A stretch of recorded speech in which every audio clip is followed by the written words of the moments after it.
po si Sir Maverick Store dito sa emergency light, camping light, kung ilang oras daw po malobat. Nasa description po ay 4 hours. Pero based po sa experience ko, pag deliver po sa akin ni seller, ginamit ko na po siya, di ko pa po siya china-charge. Halos 8 hours kasi magdamag po siya binuksan. Ang order po to sa akin, hindi pa po siya china-charge sa araw man o sa kuryente. Pero yung ilaw niya, ganito na siya kalakas.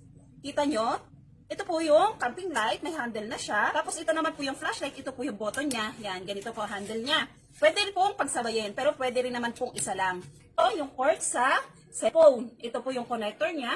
Yan.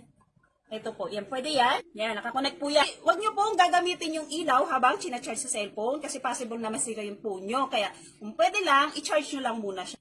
Ito naman po, direkta sa kuryente. Ayan lang po. Kung halimbawa wala talagang kuryente, pwede po sa araw kasi po ito ay may solar panel. Kaya ngayon po, uso po ang brownout, nagkakaubusan po siya. Kaya kung ako po sa inyo, i-check out nyo na, 100 plus lang. Lalagay ko na lang po sa yellow basket. Bye!